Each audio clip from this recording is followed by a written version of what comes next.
Coming up on Regarding Men, Biden White House denies men and boys. Warren Farrell responds.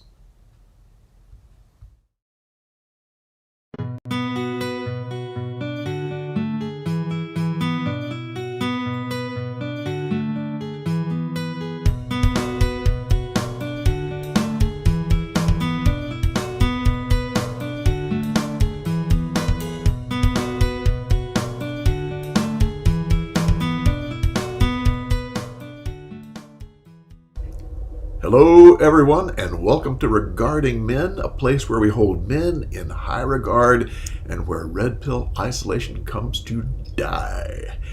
Anyway, as you can see, I'm here with my two usual compatriots, Paul Elam and Janice Fimingo, both highly intelligent men's advocates. Indeed they are, especially Janice. And we're joined today by Warren Farrell, who really needs no daggone introduction. Warren has done more for us than I can even start to tell you. Warren is actually the father and grandfather of so many of our ideas about men's issues today. When I read that Myth of Male Power book, it was like, oh my gosh. It was just amazing. Well, Warren has been doing all kinds of things over the years, but one of the things he's been doing for the last 8 years, 10 years, Warren, is to have a group together to try and push the idea of a White House Council for Boys and Men. And we went through the Obama era, we went through the Trump era, and now we're in the Biden era. And we won't bore you with all the details of what happened before. But now what's happening is, by George, Biden is actually starting a gender equality council. Sounds good, right? It sounds good until you realize, Joe, it's only for girls and women. Would we have predicted that? Probably so. So Warren was on a number of media outlets. He's written a number of things, and one of the things he did was on Fox. We're going to play a little clip of that before we start. So let's play that clip right now.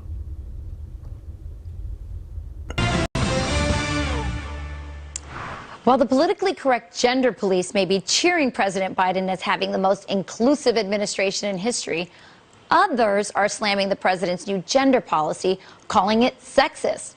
How could that be? By benefiting only women and girls and overlooking the very real struggles faced by America's boys.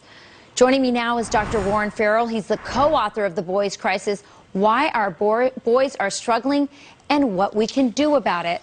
Thank you so much for joining me today. This is such an important topic. Tell me what you see is wrong with the current policy at the Biden administration. Well, it's really pretty amazing because President Biden says he's inclusive and he's in favor of healing and unity and being in very favor of diversity, and yet he's formed a gender policy council that completely leaves out boys, leaves out fathers, leaves out men. And he says it's also about racial injustice. And yet the black males are completely left out. He talks about LGBTQ being so important, and he's left out trans males and every part of LGBTQ if you are a male. So it's the most sexist and racist policy that can be established. And that's one thing if you are just establishing sexist policies, but if you're claiming to be in favor of unity and healing, that's not a good combination. Yeah, I first started to see... Indeed, it's not a good combination, Warren. Very well said. Very well said. And Warren, let's hear from the horse's mouth. What do you think about all this? Yeah, I think it's, on one hand, it's not amazing because here Biden was the leader of the Violence Against Women Act, and expanded the amount of money that it had. At one point, it had almost as much money as any other non-defense policy that we had. And so this is really, this is at one level not surprising. Right. So if it isn't surprising that he would take feminist perspectives and be pioneering for women still, or not pioneering, but perhaps the opposite of that at this point, then all right, form a White House Council on Women and Girls and just be explicit about it. But to form a White House Gender Policy Council that is, that only includes one gender, and is just amazing. And then to say that you are in favor, one of your main missions is to confront racial inequality and to not include black males who are the ones in prison, who are the ones, if you go into any city at night and you look at somebody who's street homeless, that you are very likely to find if the person is black, it is about 90% likely to be a black male. If you go into, when that I ran for governor in California and I spoke to a bunch of prison populations, and those prison populations have gone up 700% since the 1970s, and 93% of them are male. And among those males, the great majority of them are black, even though only 12% of the American population is black. And so we have this disproportionate number of prisoners who are black. And when I talk to these prisoners, they almost all, I would ask them right at the very beginning, how many of you had a significant amount of father involvement as you were growing up? And about 4 or 5% raised their hand. And about Wow. when I say the opposite of that, about 96% raised their hand. And Wow. then when I talk to them about here are the 50 different ways that children tend on average to develop better when they have father involvement. And here is why dad style parenting is so important. I don't think I've ever been more touched in my life than when I had these prisoners tattooed all over the place, muscles that made mine look like a flab, coming up to me and crying, saying, "I always thought that I deserved to be in prison, that I was hopeless, that I was my Oh family's God. shame." And now I see for the first time in my life that I can prevent my children from making the mistakes that I made and ending up here, that the types of Wow. things that my wife and I got into arguments about, things like roughhousing, things like teasing, that she just said was bullying, and things like helping them take risks that they otherwise my wife was afraid of my taking. That I had something that you're telling me here, that those are actually positive contributions, or they can be positive contributions, and I feel like now I have something to live for. And so for Biden to establish a council that when the single biggest problem that black males have is lack of father involvement, to then exclude males and then exclude father involvement, and exclude boys, the problems that the people these boys were before what males were before they went into prison, is to be so hypocritical and so racist. This is just, this is astonishing to me. And so then, I was formally, I had been in touch with Jen Klein. Jen Klein is one of the two co-chairs of the Gender Policy Council. And she and I had been in extensive contact during the Hillary Clinton campaign, when I said, it's really, if you want Hillary Clinton to expand her base, have her talk about the issues of boys and men, aside from the justice of that. And she always assured me that she was doing exactly that. So I said, oh, wonderful. I want to be able to tell my coalition members on the Coalition to Create a White House Council on Boys and Men that this is being done. She wouldn't send me, couldn't send me, didn't send me a single thing on that. So finally, she said, "Here's a link. Here's a link." She's speaking to a boys' school, and so I clicked on, listened to it, and there was not a single thing at the boys' school about the challenges that boys had. It was only feminist perspectives on the challenges boys had, and she couldn't even see that speaking to a boys' school did not mean that you understood boys' issues. And so it was, and here would have been a perfect example for Hillary Clinton to do just that, even if she hoped it wouldn't get out beyond the boys' school. And so it's sort of like, and so this time dealing with Jen Klein has been, the same type of response. Now, remember, Jen Klein is the co-chair of the Gender Policy Council. There are two co-chairs, but Jen Klein is the only one that is full-time. The other co-chair is also the chief of staff for the vice president, and so we have only one full-time chair of the Gender Policy Council, and her response is exactly the same. And what I mean by that is, President Biden cares deeply for boys and men. Well, that's great, Right. Jen. So then include him to create policies. He's already advocating policies for boys and men. Please tell me what they are, Jen. No response. She couldn't tell me one policy that manifested his caring about boys and men. Now, personally, do I think he cares about boys? He's had sons. He's brought them up. He's been one of the most, he's made trips almost every night from Washington to his home to be with his kids. Of all people, he should understand this. But this is the power of what's happening now to Democrats. When I went out to Iowa, I had the same experience. I talked to Andrew Yang, talked to John Hickenlooper. They both, and 9 other candidates, many of them, not all of them, really got boys and men's issues once I shared what the issues were. Andrew Yang knew about it before I got to him. Yes. But his campaign managers, both of their campaign managers, especially Andrew Yang's, who saw that I'd really gotten through to him, and he and I bonded. The campaign manager came up to me and said, "Warren, I can't advocate for Andrew Yang to speak up about this because we're going to alienate our feminist base, and we're going to alienate mothers who will hear from what you're saying that father involvement implies that they're not enough, and so we can't afford to do that." Now, I can understand that perspective politically, during the campaign to become the Democratic nominee. I don't think it's good politics because I think that the one person in 25 candidates who would speak up about that would connect with the Democratic primary voters, enough of them to actually give him or her an advantage. But aside from that, I can see the limited thinking on the part of the campaign managers' politics. But once the person becomes presidential candidate for that party, for them to not realize that for millions, and I mean about 20 million parents who are facing challenges with their sons, their dedication and their love for their sons exceeds their love for their party label. And so even if you look at it just from a greedy political perspective, for Democrats not to realize that Democrats are hoisting Democrats by their own petard is a real, is really pretty amazing. Yeah. Gotta agree.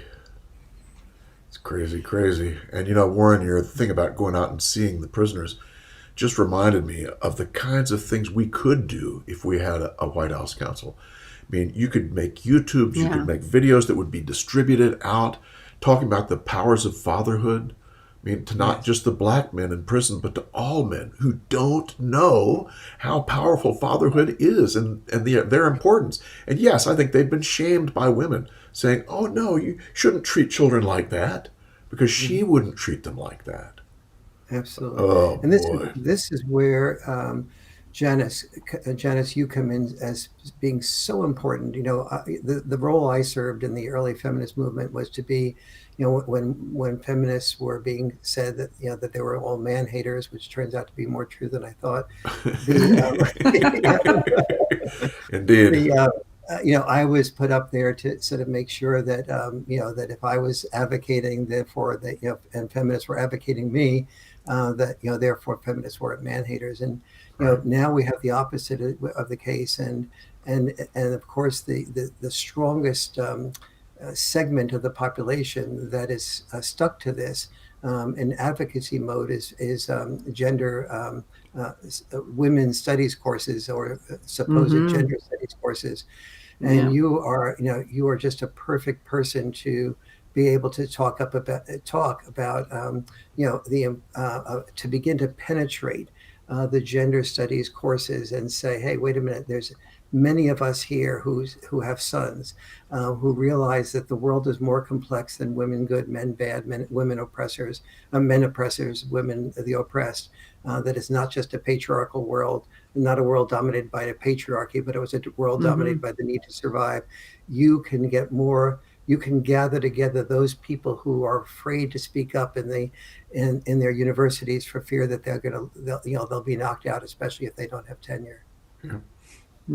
Well, it's quite a challenge. Certainly, it is far more possible for women to speak up about these issues, but even for female academics attempting to deviate from the standard narrative, it can be a pretty frightening thing Yes. in the vicious world of academic politics. And for male academics, it is indeed very perilous. But it has to be done. Someone has to start. And That I was a certainly. question I have. Oh, go ahead, Warren. No, you go ahead. Well, again, that begs the question, how to approach this. For instance, I'm sure that Joe Biden has some awareness of, having boys. He has sons. He took his son on a very nice trip to China once. Many times, actually. There was definitely a connection there. But isn't the fundamental problem that advocating for men or boys is suicide politically? Yes. Yeah. This is why, again, I would love to see some action in government to recognize the issues of men and boys. I don't ever see it happening personally. Yeah. I just don't understand in what world we're going to have people speak up politically about what is impacting boys and men, and subsequently, even if we're accurately drawing a picture of a culture that is so damaged by the issue of father absence and what it does to our prison populations, to our crime rates, to drug use, to teen pregnancy, to every psychosocial measure that we have for the well-being of young people is negatively impacted by father absence. But the moment we identify this as a problem for boys or men, the whole world loses their fucking mind about it and absolutely wants to hear nothing. And just like Andrew Yang's campaigner told you, and it's not just the feminist space, it's women. Women are going to reject it. The moment you start talking about men and boys, women are like, no. And yes, you can frame it in terms of mothers and their sons. And I think that does make some inroads with some women. But we still have this overarching taboo socially about this that is prohibitive across the board. And one, I wonder what, if anything, can be done about it. And two, I'm just curious, Warren, how you handle all the obtuseness that you come up against over and over again with trying to get this done. Yes.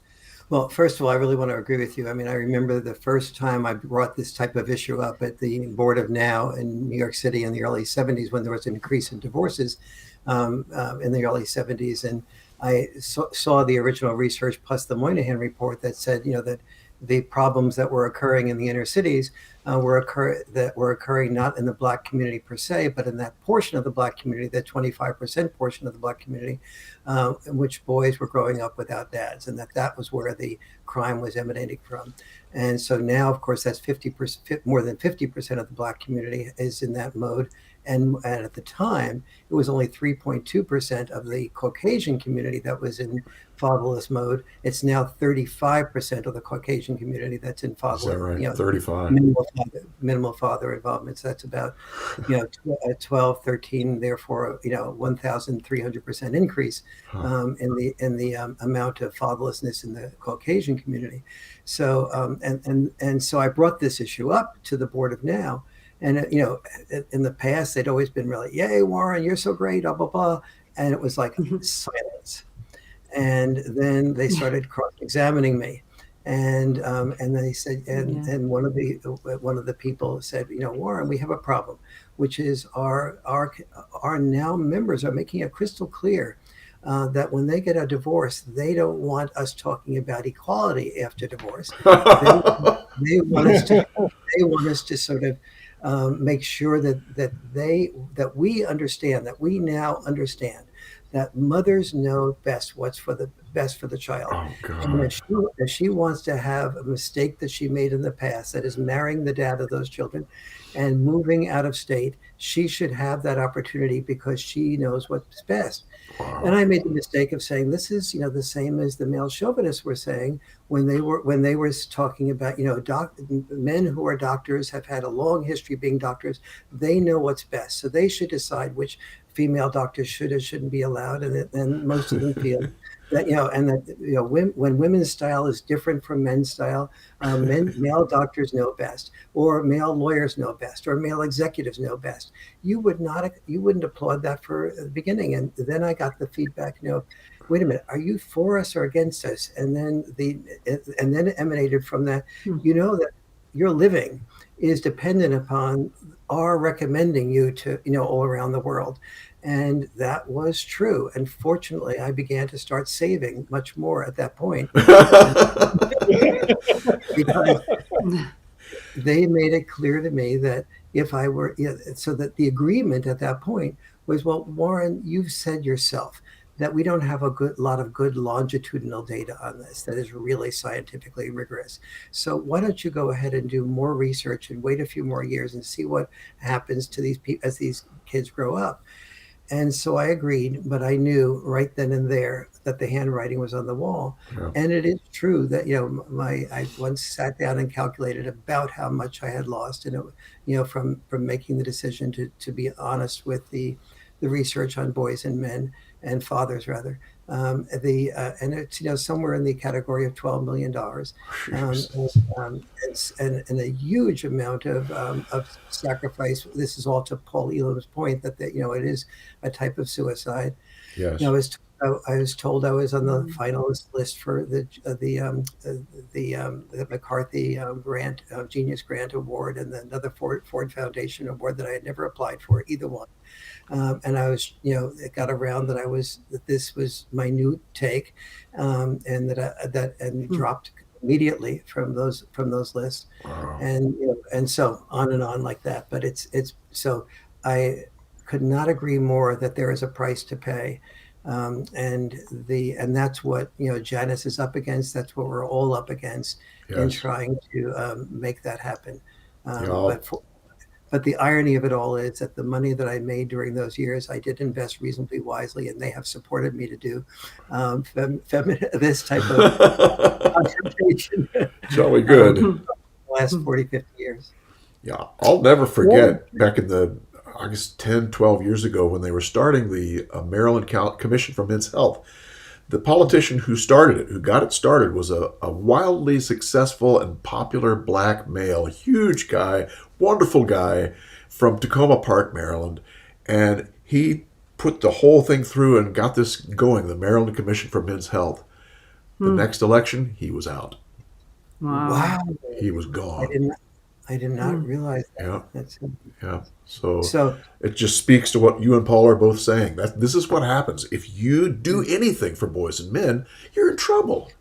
yes. You're in trouble. Warren, I'm wondering if you have any insights, perhaps, or even speculation into why organizations like the Ford Foundation, what is motivating them to take such a narrow view of sexual politics of men and women in what they're funding? Because we know that they've been a huge backer of feminism from Right. the get-go. Absolutely. Do you have any idea what is driving them in that direction? I think I do, and there's two levels of motivation.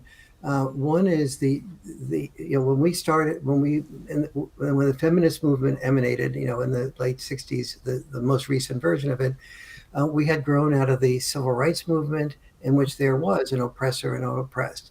We had grown. Many of the leading feminists were quite Marxist in their orientation, and read books on Lenin and so on, which said the nuclear family was part of the patriarchy, designed to benefit men at the expense of women. And so we developed it, and we saw that men earned more money than women did. And so that made it seem like men were in that oppressor class and women were the oppressed. So we had a hierarchical type of value system of oppressor oppressed that we then took and put on men. And so men, It Right. was not true that men were earning more per se. They were earning a little bit more, but it was really fathers that were earning more than mothers. And Huh. so instead of saying that fathers earn more than mothers, that is a thank you, dads, for making the sacrifice of earning more, because we understand that the road to high pay is a toll road, and that you give up jobs that you would love to do that pay less, like being an elementary school teacher or being an artist or a writer or an actor or a musician. Those are all jobs that you can't afford to do if you're supporting a wife, children, and you want to move them into a better neighborhood with better schools. So most men, 99% of men who have aspirations in that direction, give up doing what they want to do in exchange for doing what they feel they have to do that earns more money, that is less fulfilling. And the reason those jobs pay less, that are more fulfilling, is because the supply is great of people wanting to do jobs like being actors and writers. But in exchange for that supply, the demand is not so great in relation to the supply. And so therefore we can pay elementary school teachers, actors, writers, and so on a small amount until they start earning their money by being the 1/2 of 1% that are extremely successful. And we in the feminist movement never said thank you, men, for making sacrifices of what you want to do, and not even complaining about it. And we thank women for making sacrifices of careers, but we never thanked men for making sacrifices in careers. Now that's the social fabric of what type of the type of attitude and mentality that we approach this issue with. What is deeper, though, and more depressing is the biological dimension of it. Whether we go from tiny animals to human beings, about 85% of reproduction happens between the female who is ready to become pregnant and her choice of the alpha male. And so the woman is only interested, the female is interested in that alpha male for healthy reasons. She wants to have her children have the best genes possible. So we males compete to be that alpha male, so that Lois Lane, who would pass over Clark Kent, will choose us once she sees that we're Superman. And we see this in almost all animals. So for example, in buck elks, the female buck elk will almost always choose the male buck elk who has the biggest antlers. But to achieve those biggest antlers, the buck elk has to exhaust 30%, excuse me, of its calcium, its nutrients, and its minerals. And so therefore, immediately after reproduction, if it does not get rid of that rack that made it the alpha male, it will be likely to die before, if winter sets in, before the buck elk can replenish its nutrients and minerals. And that to me is a perfect metaphor for men's weakness being our facade of strength, combined with the fact that females, we work hard to become weak even as we appear strong, so that we will be loved. And that is biologically so steep that we have to confront the fact that we also have a different biology operating, which is the RCZ, the rostral cingulate zone, other parts of our approval system that can respond positively to creating an evolutionary shift. But we have to understand that we evolutionarily got to this level by reproductions that were in this mode, but that the future strength of men does not rest on having an appearance of strength and denying our underlying weakness, that is, and yet also preserving the parts of masculinity that are truly needed for the future, that are being sacrificed in a feminized modality at the present time. So it's two dimensions. It's the social dimension and it's the biological dimension, and understanding that both of these are interacting with each other. Life is not about biology and it's not about socialization. It's about the interaction between the two. Our brains are very flexibly designed to respond, biologically differently when there's a different social need.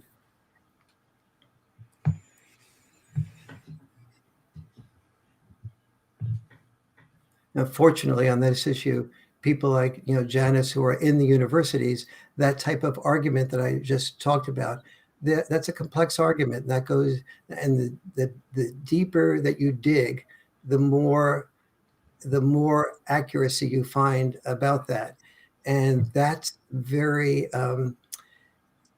is very conducive to the academic community if we can penetrate people's, if we can begin to get enough of enough people to say we need to be introducing this alternative way of thinking into gender studies. And so that's a huge job. And it's why I haven't been so discouraged, because I've never expected the male part to be able to change as quickly as the female part. When women complain, men compete to save. When men complain, women hear a sort of fingernails scratching on their chalkboard, and women do not fall in love with men who complain. They think of them as whiners, and women fall in love with alpha males, not whining males. Yeah, it's a matter of pathogen disgust in the species, isn't it? When we see men as either vulnerable or weak or not measuring up to the alpha status, the reaction most prominently, well, I guess it happens in both sexes with women and men, is rejection. Absolutely. And so it seems like we're wired as a species to undermine any efforts to help men from the very beginning. Right. We do. Tom, you're muted. Tom, you're muted. Thank you. I muted it a while back because Barney was having a dream. He was barking like crazy. Oh, well. But I was going to say, the moment you mention biology at a university, you're finished. If you try and connect gender with biology, you're out. Yeah. They won't listen to that crap. Yeah. Well, crazy. They start to become easier with the trans discussion, in which feminists are now beginning to take a little bit more complex a stance about the impact of it's because they have to. Yes, it's true. Mm-hmm. I read an article yesterday in Scientific American where they're talking about trans people, and they're saying there is no male brain, there is no female brain, but there is a trans brain. I went, oh my God. The trans is from what to what? They're thinking like this article thinks. The Biden administration will attempt to correct 10,000 years of sexism with a gender equality council. Yes. That's what we're up against. Way of advertising in the feminist mode that any efforts to correct sexism are doomed to failure. We will always have a sexist society. Thus, we always have the need for feminism. That's what that headline screams at me. Yes. Mm-hmm. Yes. That's a good point. That's a good point. No, I think the headline should just change really one word, the word attempt, to reinforce. We'll reinforce 10,000 years of sexism with more sexism. Yeah. Exactly. More sexism. Pour it on my cereal. Pour it on the cereal. Warren, what is it? I mean, we know that you've been working diligently on this, the proposed White House Council for Boys and Men, for, as Tom said, for a decade now. Now it seems, though, that we're still split between, we've got people on the left who view everything male as evil and any attempt to help men as evil. And then we have people on the right, mainly people who are lamenting the fact that men are no longer on their white horses ready to die as readily as they should for women. So we're killed on one side by anti-male sexism, on the other side by chivalry, which is another form of anti-male sexism. Where do you see the future of this going? Is there an inroad to making this happen, or are you doing this just for the fight itself? Which I respect tremendously. Yeah. Now, you know enough about my personality that I'm really much more of a diplomat than a fighter. So fighting like this is not my desire. But also when I see something so out of whack and so, I've thought about writing a book called Between a Rock and a Hard Place, and it would describe exactly what you are talking about. That said, though, even though I'm a lifelong Democrat, I was invited to the White House to brief them on the boy crisis book, and sort of like I scare liberals when I talk about what I'm talking about. So the Republican Party, the Republicans are at least much more receptive to three things actually: boys' issues and the willingness to see that boys do have issues and problems that need to be dealt with. They're much more receptive to father involvement. They get father involvement immediately because they get the importance of the intact family immediately, and they see and they get the importance finally of the family as a whole immediately. And so when it comes to and they see and they understand male's sacrifice. I mean, when I was briefing at the White House, I was sharing the story of a man I met in Santa Cruz who was a cab driver, and he was telling me that he'd spent he wanted his daughter to be the first one to go to college in their family, that their family had not, nobody had even graduated from high school. And so he worked, he drove 70 hours a week, sometimes even more than that, to save up the money to send his daughter to college. And she went to UCSC, which is University of California, Santa Cruz. And within one semester, she came back explaining to her dad why he was the oppressor. Yes. Yeah. All about his privilege. And she knew she was right. Yeah. Yes. Yeah, well, absolutely. That is obscene. I mean, Sure it is. But It's undoubtedly, he will continue to write tuition checks to this school. So I'm I feel for him as a father. I think it's horrible that he gets subjected to this, but he's paying for it willingly, and he'll continue to. If he's like most men, he will continue to pay for it with his mouth closed, and just hope it's better one day. Yes. And then absolutely. by the time she graduates, she may hate his guts as a human being, which is happening a lot these days. But we're not holding men to account for enabling this stuff either. We want to blame the school, and I think that there's certainly blame to be laid on the education system. But the enabling that's coming out of fathers is just astonishing to me. Yeah. I have three comments on that, Paul. Yes, yes, and yes. It's absolutely, the reason I wrote the book, Women Can't Hear What Men Don't Say, and then started to, in the boy crisis book, I started to say, okay, men, what is it that women aren't hearing that you don't say? Here are 9 different styles of dad style parenting. Here is what the connection between your style of parenting is and children becoming more empathetic, children knowing the difference between being assertive versus aggressive. When we opened up our group here before we got on air, Tom immediately sort of like teased Paul, but not Janice. I would tease Paul. Paul teases me. I tease Tom. Tom teases me, because we've learned that the part of the pathway to successful men is the commerce of masculinity, is the trading of wit-covered put-downs, because anybody that can't handle a wit-covered put-down is not being set up to be successful. But we protect women from it because we don't want to be called we don't want to be called somebody who's a male chauvinist. But in fact, we're a male chauvinist if we do not share those wit-covered put-downs with women as equally as we do with men, because we're back in the mode of protecting women.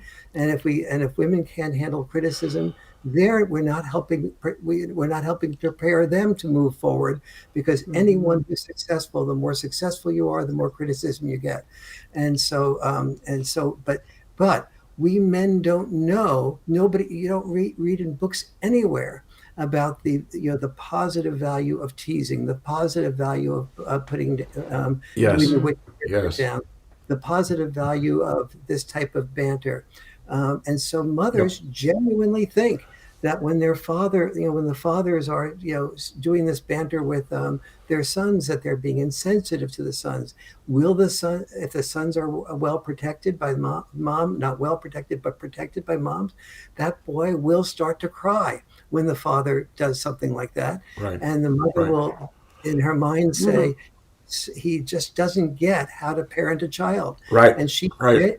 genuinely thinks she is the better parent. Yes. And so when there's a divorce, that will lead to that type of her being able to justify inside of her mind why that dad should not be around the child as much as she Yes. as she is.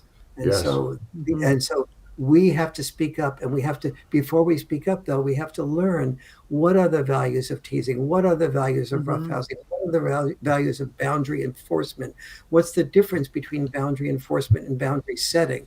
Women and moms and dads both set boundaries about equally, moms slightly more than dads, but dads enforce boundaries much more consistently.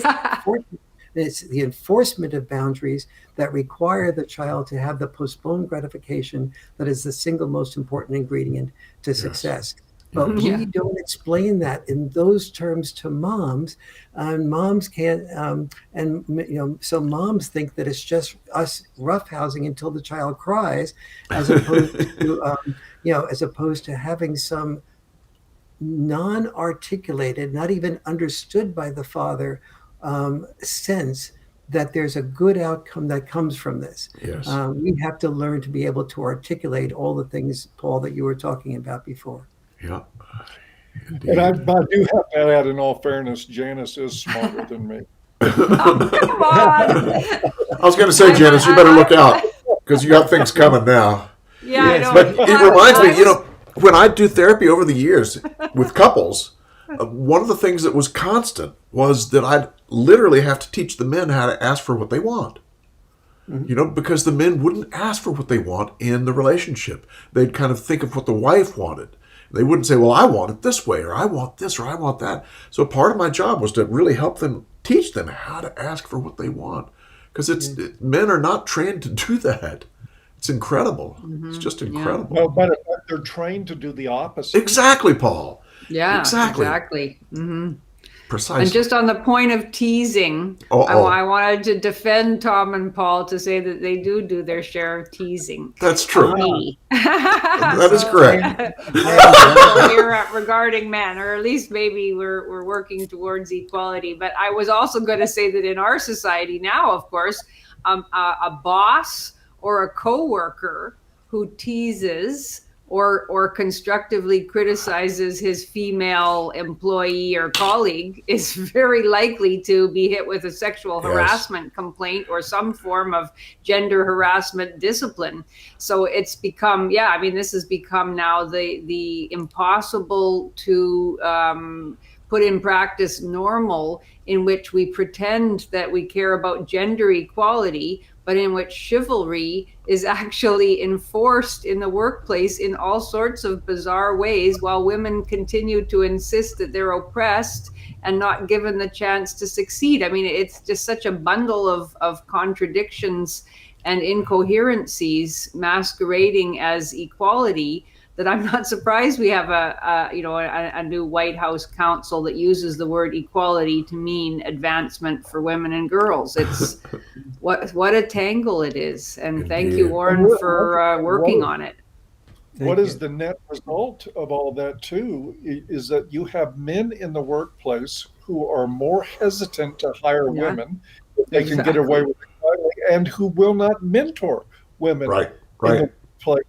And I mean, this has already come out. This has already been demonstrated in studies that this backfires and harms women in the long run. Indeed, that is the truth. And Warren, what can people do to help out with this? Well, two things. I'll come into this, and then I want to get to some of the hopeful things and the constructive things that we can actually do. Just to reinforce what both Janice and Paul are saying. So, first of all, we have to confront the fact that HR is supposed to be called human resources, but it's not really HR anymore. It's HER. It's about her, and that's it. And the challenge with that is exactly what you're saying. I have talked to about 9 CEOs, including almost all of whom would categorize themselves as strongly advocates of women's issues and women's rights, most of whom have been mentors before. And we have to remember Cynthia Epstein's work on women who got the farthest in business found that even when there were women above the women who were starting out climbing the corporate ladder, women above those women who could be mentors, that it was much more likely to be the males who would mentor the women than other females above those women. Huh. And Cynthia Epstein was a feminist, and I sort of got this summary at a dinner with her and with Betty Friedan. So these were people who were very into the feminist movement, and she was saying, "This is we have to understand this." Now, of the 9 or so mentors that males that I've spoken to, or CEOs, all of whom had been interested in mentoring women, every single one of them has said exactly what Paul just said. I will no longer, and they weren't sort of like, I am hesitant now, but rather, I will no longer mentor a woman because I have a wife, I have children, and I could lose my career, I could lose my job, I could lose my reputation. And it's even if I help that woman advance, if I don't help her advance, and she does as quickly as she wants to, and she believes that that I was part of the problem, I could be in jeopardy. Yep. If I Yep. meet with her behind a closed door in my office, I start gossip. If I open that door and one sentence is overheard out of context, I could be the subject of gossip. If I take her out for dinner instead, and I pay for the meal, I have proof of the gossip as being out. If she starts crying about something that she's disappointed, and I reach over and hold her hand and move toward her, and somebody takes a picture of that, I am done. Yep. And so it is like the men who really care and want women to advance, which is the great majority of men, because capitalism is based on the ability of a company to hire the best people. When we discriminate, discrimination is a cost to a capitalist. If you hire less qualified people to be in your top positions, you're going to produce less excellent products and for more money, and you will pay a price for that, which is called going out of business. That's built into capitalism. And so and yet no one is talking about those things at that level, and so it is completely destructive. And so I think so one of the ways, but in terms of the good news, so example, Daniel Ellenberg is now the president of Section 51 of the American Psychological Association. The American Psychological Association, as we all know, in our group, came out with the most sexist, in my opinion, and all of our opinion, guidelines, basically calling masculinity toxic. Now, it was more complex, the guidelines were, as you got into them more deeply. However, the headlines that came out of it based on the introduction to the guidelines were clearly we are basically advising psychologists to think of masculinity as toxic and think of women as and the feminized approach to gender as being the ones that we want our psychologists to lead by. So we have, I have communicated extensively and had dinner many times with Daniel and his wife, and Robert Samery from our Coalition to Create a White House Council on Boys and Men has participated in their weekly or biweekly meetings. Mark Sherman has, and there has been movement. Daniel Ellenberg himself has been much more flexible and wanting to create conversations. Even though he's had some fears about that, he has begun to create conversations that are much more confrontive of this type of sexist males are toxic approach. And so, one of the reasons I was talking to Janice about trying to form a group of academics who make inroads is that the beginnings of all these movements are involved with enormous amounts of frustration. When the Green movement in Europe started, it was always by third party candidates. They always lost.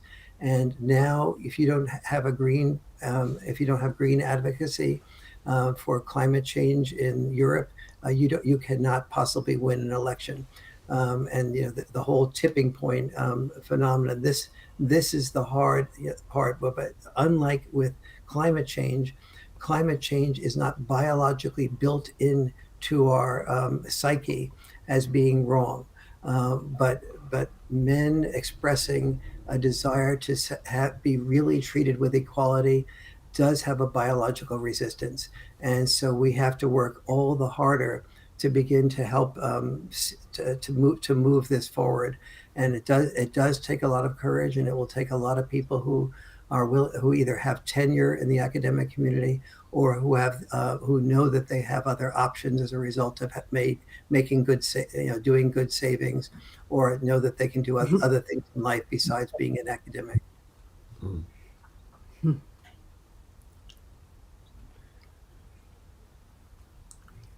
In other words, it's a tough road. Indeed, it is. My personal experience pretty much bears that out. There you Yep. go. Mhm. Are we about there? I think we are.